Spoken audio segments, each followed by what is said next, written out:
Times Network ద్వారా గుర్తించబడ్డ India's #1 varicose veins hospital Avis ని సంప్రదించండి. నమస్తే, వెల్కమ్ టు సుమన్ టీవీ. నేను మీ విష్ణు. మాట అనేది మనిషికి దేవుడిచ్చిన వరం. స్వరం ఆధారంగానే మనిషి మనుగడ, ఉనికి ఆధారపడి ఉంటుంది. మాట అనేది మనిషికి ఉజ్వల బాటనిస్తుంది. ఆ గొంతు ఆయనకు దేవుడిచ్చిన వరం. ఆయన గాత్రం ఎంతోమందికి లభించిన వరం. ఆయనే స్వర చక్రవర్తి, వాయిస్ గురు ఎంఈ ఆజాద్ గారు. సో ప్రస్తుతం నా ఎదురుగా ఉన్నారు. అండ్ వారితో మాట్లాడి ఎన్నో ఆసక్తికరమైన విషయాల గురించి చర్చించుకుందాం. సార్ నమస్తే. సార్ నమస్తే. ఎంఈ ఆజాద్ గారు. Thank you. ఆజాద్ గారు, చాలా సంతోషంగా ఉంది ఇవాళ. ఎందుకంటే 35 సంవత్సరాల పాటు స్వర ప్రయాణంలో నిజంగా మీ జీవిత ప్రస్థానం సాగుతోంది. ఎంతోమంది కళాకారులకు మీరు స్వర దానం చేశారు. సో అటువంటి ఒక సీనియర్ మోస్ట్ పర్సన్తో ఇవాళ ఇక్కడ కూర్చొని మిమ్మల్ని ఇంటర్వ్యూ చేయడం, మీతో సమయాన్ని వెచ్చించి మాట్లాడడం నాకు చాలా సంతోషంగా ఉంది. సార్ చెప్పండి. మామూలుగా ఎవరైనా బ్రతకాలి అంటే ఉద్యోగం చేసుకుంటుంటాము, లేదంటే వ్యాపారం చేసుకుంటాము, లేదంటే ఇంకేదైనా వస్తువులు విక్రయిస్తుంటాం, అమ్ముకుంటుంటాం. కానీ ఆజాద్ గారు స్వరాన్ని నమ్ముకున్నారు, స్వరాన్ని అమ్మారు, ఇప్పుడు కూడా అమ్ముకుంటున్నారు. ఏంటి అసలు స్వరాన్ని నమ్ముకోవడం ఏంటి, దాన్ని అమ్ముకోవడం ఏంటి, దాన్నే మన ప్రవృత్తిగా మార్చుకోవడం ఏంటి అసలు? నేను ఈ స్వరాన్ని నమ్ముకున్నాను, అమ్ముకుంటున్నాను కూడా కదా. అదే కదా మీ డౌట్. ఏంటంటే నా స్వరమే నా ఆస్తి అండి. నేను ఈ స్వరం మీదే బ్రతుకుతున్నాను కాబట్టి నేను జీవితంలో స్వరం బాగుండి బాగా మంచిగా మాట్లాడగలిగే ఎవరున్నా, చూడడానికి చక్కగా ఉన్నా చక్కగా లేకపోయినా స్వరానికి సంబంధించిన ఫీల్డ్లో రాణించగలరనే నమ్మకంతో వాళ్ళకి నేను శిక్షణ మొదలు పెట్టడానికి ప్రయత్నం చేశాను. కానీ నేను ఈ శిక్షణ పెట్టే ముందే చాలా కష్టాలు ఫేస్ చేశాను. ఒకసారి మాట్లాడుతుందా? వైజాగ్ నుంచి వచ్చానండి. వైజాగ్లో డిజిఓ, డిస్ట్రిక్ట్ ఎడ్యుకేషన్ ఆఫీసర్. మా ఫాదర్ దగ్గరికి చాలామంది ఫ్రెండ్స్ వచ్చేవారు, టీచర్స్ వచ్చేవారు. వచ్చినప్పుడు వాళ్ళు వెళ్ళిపోయిన తర్వాత వాళ్ళని ఇమిటేట్ చేసేవాడిని. టీచర్, లేడీ టీచర్ అయితే లేడీలాగా, పెద్ద కొలీకి వస్తే కొలీకి లాగా చెప్తే మా ఫాదరు విని, అరే సుబ్బారావు గారు ఎలా చెప్పేవారా, అరే రంగారావు గారు ఎలా చెప్పారా, విజయలక్ష్మి ఎలా చెప్పినారా, ఇదే అంటే చెప్పేవాడిని. అంటే అరే ఏంట్రా నువ్వు దించేస్తున్నావు అని చెప్పి మా ఫాదరు, ఫ్రెండ్స్ కూడా వాళ్ళు హ్యాపీగా ఫీల్ అయ్యేవారు. మా ఫాదర్ పేరు అజీజ్. ఈయన ఇక్కడ ఉండట్రా, చాలా ఎత్తుగా ఎదుగుతాడు, ఇక్కడ వదిలే అనేవారు. ఫాదర్కి ఏంటంటే ఎడ్యుకేషన్ డిపార్ట్మెంట్ కదా, అందులో ఏదో స్కూల్ ఇన్స్పెక్టర్ ఆ జాబులు చేయిద్దామని ఉండేది ఆయనకి, మా ఫాదర్కి. కానీ నా ఇంట్రెస్ట్ ఇలా ఉండడం వల్ల మా ఫాదరు ఎంకరేజ్ చేయడం మొదలుపెట్టారు. నేను ఏం చేసేవాడిని, చిన్నప్పుడే అక్కడ ఉన్న పిల్లలతో చిన్న డ్రామాలు వేసేవాడిని. అంటే పౌడర్ ఉంటుంది కదా, పౌడర్ని వాటర్ కలిపేసి రాసుకొని రాముడు వేషం, మేకప్ వేసుకొని నువ్వు రాముడు, సీత, దశరుడు ఇలా అనుకుంటూ పౌరాణికాలు బాగా ఇంట్రెస్ట్ నాకు. దొంగలాగా, పోలీస్ లాగా ఇలాంటి రకరకాల పాత్రలు వేసుకొని మెయిన్ పాత్ర నేను తీసుకొని వాళ్ళకి చిన్న పాత్రలు ఇచ్చి చేసేవాడిని. అందరిని కూర్చోబెట్టి డ్రామా వేస్తున్నాను అని చెప్పి చూడండి అని చెప్పి. అలాగా ఒకరోజు నాకు ఒక ఇది వచ్చింది మైండ్లో. ఏంటంటే ఎప్పుడైనా నా వాయిస్ ప్రపంచం అంతా వెళ్ళాలి, ప్రపంచం అంతా నా వాయిస్ వినాలి అని ఒక ఇది పెట్టుకున్నాను మైండ్లో. నాకు జాబులు ఇంట్రెస్ట్ లేదు. అంటే మాకు అక్కడ ల్యాండ్స్ అవి ఉండేవి. మా నాన్నమ్మ నన్ను పెంచారు. మా నాన్నమ్మ ప్రోత్సాహం వల్లే నేను ఇవాళ మీ ముందు నేను కూర్చోగలిగాను. నిజంగా అది ఎంతో అదృష్టంగా నేను భావిస్తున్నాను.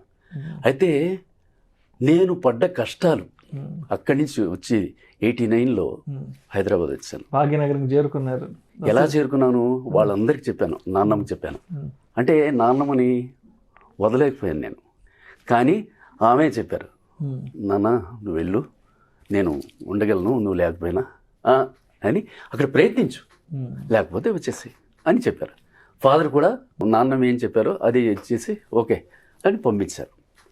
అయితే ఇక్కడికి వచ్చిన తర్వాత రేడియో అంటే తెలియదు, టీవీ అంటే తెలియదు, మైక్ అంటే తెలియదు, ఏమీ తెలియదు నాకు. డబ్బింగ్ అనేది స్పెల్లింగే తెలియదు నాకు. హైదరాబాద్లో నాకు 4-5 ఫ్రెండ్స్ ఉన్నారు, అంటే వైజాగ్ నుంచి వచ్చిన ఫ్రెండ్స్. వాళ్ళ దగ్గరికి వెళ్ళి నేను నా రూమ్లో ఉండు నువ్వు అంటే నీ ప్రయత్నాలు నువ్వు చేసుకో, ఇదిగో టికెట్లు మీల్స్ కూపన్స్ ఇచ్చేసి వెళ్ళిపోయారు. నేను ఏదో ఇటు అటు తిరగడం రావడం, ఆ కూపన్ తీసుకెళ్ళి తినడం ఇలా చేసేవాడిని. అయితే అప్పుడు అమృతవాణి అని సికింద్రాబాద్లో ఉంది, అమృతవాణి స్టూడియోస్, అది క్రిస్టియన్ ఆర్గనైజేషన్. అది అందులో ఆడిషన్స్ జరుగుతున్నాయి. యేసు చరిత్రం అనే ఒక డ్రామా, ఆడియో డ్రామా. దానికి ఆర్టిస్టులు కావాలి అని చెప్పి అనౌన్స్ చేశారు. అప్పుడు బస్సులో వెళ్ళే డబ్బులు కూడా లేవు నాకు, నిజంగా డబ్బులు లేవు. 35 ఏళ్ల క్రితం భాగ్యనగరం. ఎస్, చిక్కడపల్లి నుంచి నెక్స్ట్ వెళ్ళిపోయి అమృతవాణి అంటే అక్కడ స్టేషన్ ఉంది కదా, స్టేషన్కి ఆపోజిట్లోనే ఉంటుంది ఆ స్టూడియో. వెళ్ళిపోయాను. 85 మంది ఉన్నారు అక్కడ ఇంటర్వ్యూలో. చూశాను. మనం ఎక్కడ ఈరోజు అనుకున్నారు, ఇంకా అందరు కూర్చున్నారు, పెద్ద పెద్దోళ్ళు. అంటే ఎలా అంటే వాయిస్లు గంభీరంగా వాళ్ళు మాట్లాడుతున్నారు. ఏంటి భయం వేసేస్తుంది నాకు. అరే ఎలారో బాబు వెళ్ళి ఫేస్ చేయడం అని. తర్వాత వెళ్ళాను, రాసి ఇచ్చాను, అయిపోయింది. సెలెక్ట్ చేశారు. చేసిన తర్వాత ఫస్ట్ డ్రామాకి పిలిచారు. అందులో నాకు చిన్న రోలు ఏంటంటే కొడుకు రోలు ఇచ్చి చదవండి అని చెప్పి చదివి 150 రూపాయలు ఇచ్చేశారు. మొదటి గౌరవ వేతనం. ఎస్, 150 రూపాయలు. మీరు హైదరాబాద్కి వచ్చాక అందుకున్న మొట్టమొదటి జీతం, గౌరవ వేతనం అంటారు. అదే నాకు 150,000 లెక్క ఇవాళ. 150,000 ఆ 150 తీసుకొని ఖర్చు పెట్టకుండా, ఒక్క ఎన్వి ఖర్చు పెట్టకుండా, నాకు ఎవరైతే నాకు లిఫ్ట్ ఇచ్చారు పిల్లలు, ఫ్రెండ్స్, షెల్టర్ ఇచ్చారు కదా, వెళ్ళాను. వాళ్ళ దగ్గరికి వెళ్ళిపోయి ఇది నా ఫస్ట్ ఇన్కమ్ తీసుకురా అని చెప్పి ఇచ్చాను. నీ దగ్గర ఉంచరా, నువ్వు నీకు కావాలి కదా. లేదు, నువ్వు నాకు ఇవాళ రూము తిండి అన్నీ పెడుతున్నావు, నువ్వు తీసుకో ఇచ్చాను. 1 year దాకా ఇలాగే 150 అలా ఇచ్చుకుంటూ, ఈ మధ్యలో డ్రామాలో వారానికి 2 సార్లు పిలిచేవారు వాళ్ళు. ఈ మధ్యలో నాకు చిన్న ఐడియా వచ్చింది. ఏంటంటే నా వాయిస్ ఇంత బాగుంది కదా, అడ్వర్టైజ్మెంట్ చేయొచ్చు కదా అని చెప్పి ఒక చిన్న ఐడియా వచ్చింది. నేనేం చేశాను, మన అమృతవాణిలోంచి ఒక తెలిసిన పర్సన్ తీసుకొని చిక్కడపల్లి వస్తే, చిక్కడపల్లిలో మేము ఎక్కడైతే ఉన్నామో ఆపోజిట్లో వెంకటేశ్వర ఎడ్యుకేషనల్ అకాడమీ అని ఉంది. అక్కడ రాధాకృష్ణమూర్తి గారని ఆయన దానికి ప్రిన్సిపాల్. సో అతని దగ్గరికి డేట్ చేసి రూమ్లో ఉంటాం కదా, వెళ్ళిపోయాను. ఫస్ట్ ఫ్లోర్లో వెళ్ళిపోయాను. వెళ్ళిన తర్వాత నమస్కారం సార్, చెప్పండి, ఇలాగ నేను అడ్వర్టైజ్మెంట్ చేస్తుంటానంటే, ఏంటి ఏం చేస్తారు మీరు అని అడిగారు. ఇలాగా రేడియోలో అవి చేస్తుంటాను అని చెప్పాను. రేడియోలో అప్పుడు రేడియో కూడా తెలియదు నాకు. చెప్పాను, వెంకటేశ్వర ఎడ్యుకేషనల్ అకాడమీ కదా, దీని మీద యాడ్ చేయండి మీరు, మా కోర్సులు ఇవి అంటే IMA IAF ఇవన్నీ ఉన్నాయి, వాయిస్ ఓవర్ లాగా చెప్పండి అన్నారు. అంటే నాకు 1 hour టైం ఇస్తారా సార్ అన్నాను. ఇచ్చారు.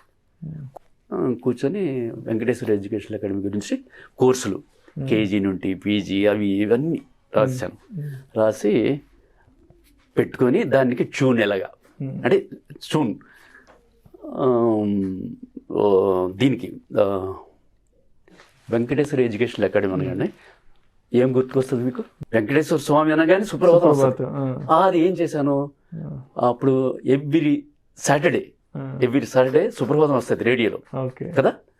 అప్పుడు నేను ఆ సుప్రభాతం మైండ్లో పెట్టుకొని దాన్ని సుప్రభాతం దీనిలో కన్వర్ట్ చేశాను. అది చూడండి, గాడ్ ఈజ్ గ్రేట్ అండి, గాడ్ ఈజ్ గ్రేట్. అది కన్వర్ట్ చేసిన తర్వాత వెళ్ళి కూర్చున్నాను సార్ ముందు. కూర్చొని చెప్పండి అన్నారు ఆయన. సుప్రభాతం సార్, వెంకటేశ్వర ఎడ్యుకేషన్ అకాడమీ అని, ఇది 25 సంవత్సరాల నుంచి ఉంది కదా ఈ సంస్థ. నేను దీని మీదే సుప్రభాతం స్టైల్ చెప్పాలనుకున్నారు. గుడ్, చెప్పండి అన్నారు. కౌసల్య సుప్రజ రామపూర్వ సంధ్య ప్రవర్తతే అని వస్తారు కదా. కనీస విద్యార్హత ఉన్నా లేకున్నా, వయసు మీరినా సరే, SSC, inter, BA, BCom, MA, MCom, ఏ కోర్సులైనా సరే, రెగ్యులర్ లేదా పోస్టల్ శిక్షణకై అత్యుత్తమ సాధనం 1000 అకాడమీ. స్వల్ప వ్యవధిలో ఇంజనీరు కావాలంటే కర్తవ్యం Venkateswara engineering college. NDA, IMA, IAF Korukonda ఎంట్రన్సులకు కర్తవ్యం శివాజీ మిలిటరీ అకాడమీ. వివరాలకు వెంకటేశ్వర ఎడ్యుకేషన్ అకాడమీ, చిక్కడపల్లి, హైదరాబాద్ అని చెప్పాను.